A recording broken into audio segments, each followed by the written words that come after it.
Assalamualaikum warahmatullahi wabarakatuh. Selamat siang. Kembali kita berjumpa untuk manajemen pendidikan. Terima kasih. Kita lanjutkan. Pada hari ini kita akan membahas mengenai ruang lingkup manajemen pendidikan. Banyak pertanyaan sebenarnya yang biasanya diajukan. Sebenarnya ruang lingkup manajemen pendidikan ini seperti apa sih? Nah, jawabannya akan berbeda-beda. Mana yang benar itu sebenarnya masing-masing benar. Kenapa? Karena ada perspektif yang digunakan secara berbeda. Setidaknya secara realitas saya akan menyampaikan cakupan manajemen pendidikan itu dari 5 perspektif ya. Perspektif yang pertama berarti perspektif cakupan atau wilayah ya, atau sering juga disebut sebagai lingkup. Kemudian ada perspektif proses, perspektif sistem pendidikan, perspektif pelaku, perspektif bidang. Nah, masing-masing akan kita lihat apakah betul akan menjadi berbeda? Iya. Nah, misalnya ini yang pertama adalah perspektif cakupan atau perspektif wilayah. Ini sebenarnya terklasifikasi ruang lingkupnya ya sebenarnya hanya ada 4 ya. 4 ini pun sebenarnya bisa diperas lagi menjadi 2. Jadi misalnya lingkup nasional ini yang disebut sebagai wilayah manajemen makro. Ini berarti yang pertama. Tapi kalau lingkup regional atau wilayah dan lingkup lokal kabupaten ini diperah menjadi satu, namanya adalah lingkup manajemen meso, berarti yang ada di tengah. Sedangkan yang terakhir ini lingkup institusi, ini yang disebut dengan lingkup terkecil yang disebut dengan lingkup manajemen mikro, berarti sudah ada di dalam konteks per unit atau per lembaga pendidikan. Namun demikian, bahwa lingkup institusi ini tidak keluar dari apa yang menjadi kebijakan administrator di atasnya. Berarti tetap yang pertama adalah kebijakan administrator nasional, di bawahnya ada regional dan ada lokal kabupaten. Sebagai contoh, ini kalau kita lihat lingkup institusi ada jalur, jenjang, dan jenis. Ini adalah mengacu kepada administrator pendidikan nasional. Berarti dalam hal ini adalah sesuai dengan Undang-Undang Sistem Pendidikan Nasional yang membagi pendidikan itu berdasarkan 3 macam, yaitu ada jalur, ada jenjang, dan ada jenis. Tapi ini otomatis melekat pada satu institusi ya. Jadi satu institusi itu otomatis dia akan kelihatan masuk kategori jalur pendidikan apa. Kemudian yang kedua, jenjangnya ini jenjang yang mana, dan jenisnya jenis yang apa, seperti itu. Sebagai contoh ini ya, untuk jalur di sini kan ada jalur pendidikan formal, berarti yang seperti sekolah sampai dengan perguruan tinggi seperti itu. Kemudian yang informal berarti ada keluarga, dan yang non formal adalah masyarakat. Nah, berarti kalau misalnya saya ngomong sekolah ya, sekolah itu berarti jalurnya adalah jalur pendidikan formal. Tapi sekolah itu sekolah apa? Kalau misalnya sekolahnya adalah sekolah SMP misalnya ya, maka sekolah ini masuk ke jenjang yang mana? Apakah dasar, apakah menengah, atau tinggi? Nah, ini ternyata ada perbedaan. Jadi kalau pendidikan wajib belajar itu baru 6 tahun, maka SMP itu masuk di menengah, makanya kan masih menggunakan bahasa sekolah menengah pertama seperti itu. Tapi dengan adanya wajib belajar berubah menjadi 9 tahun, 12 tahun, maka yang SMP masih masuk kategori sebagai jenjang pendidikan dasar, sedangkan kalau yang menengah itu adalah SMA, SMK, MAK, MA, MAN, dan seterusnya. Nah, jenjang yang tertinggi ini adalah pendidikan tinggi ya. Biasanya berbentuk akademik, kemudian ada sekolah tinggi, ada institut, ada universitas ini. Nah, berarti sekolah yang tadi saya sebut masuk jenjangnya dasar. Jenisnya apa? Nah, jenisnya sebagai contoh yang SMP tadi akan kita lihat masuk ke kategori yang mana.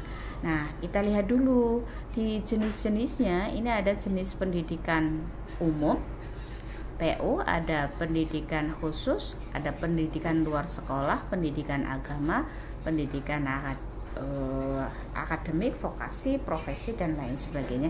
Ini bisa dicek ya di dalam Undang-Undang Sistem Pendidikan Nasional. Ya, kayak misalnya pendidikan umum.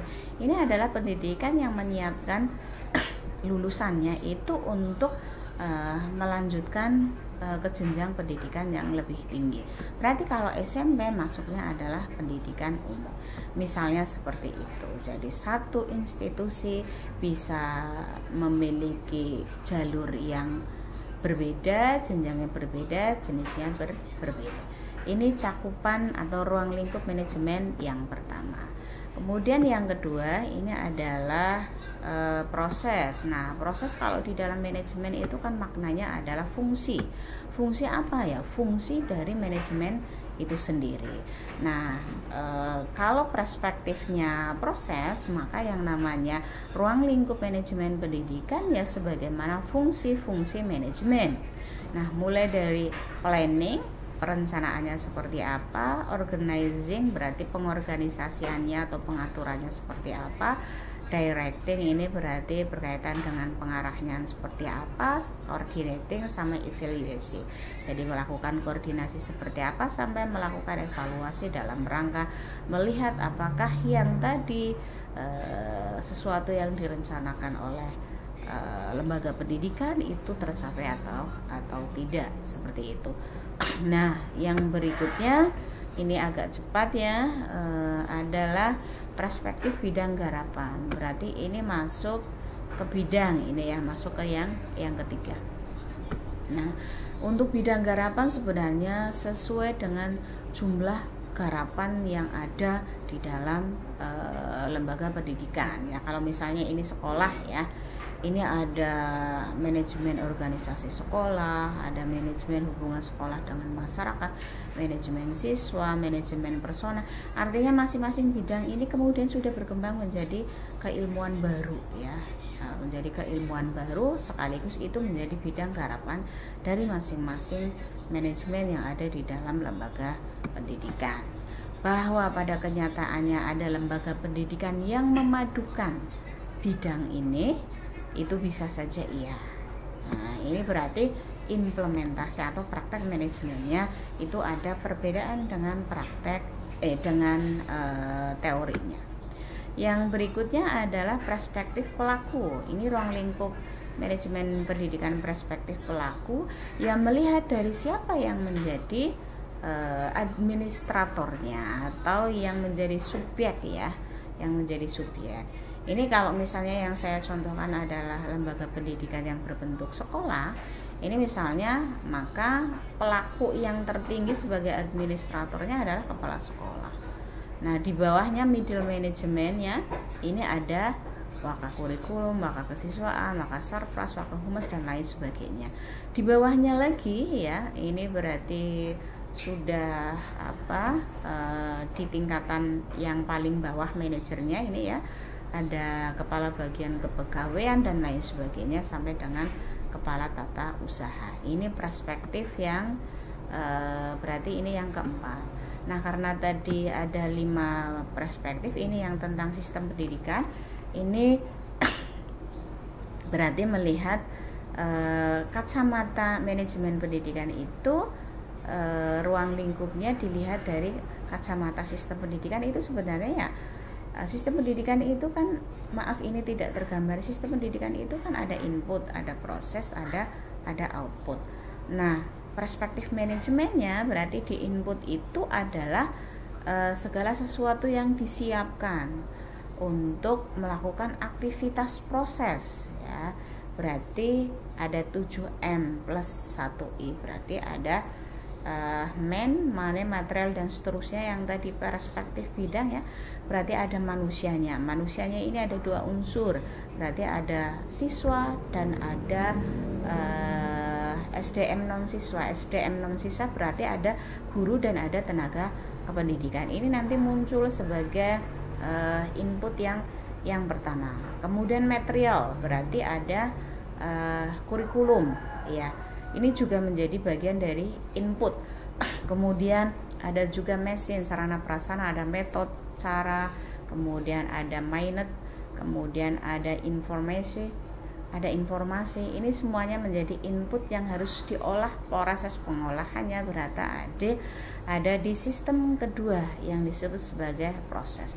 Nah, nanti proses ini dilakukan melalui peristiwa core business-nya, yaitu pembelajaran, supportingnya dari berbagai macam input tadi, baru keluar sebagai output.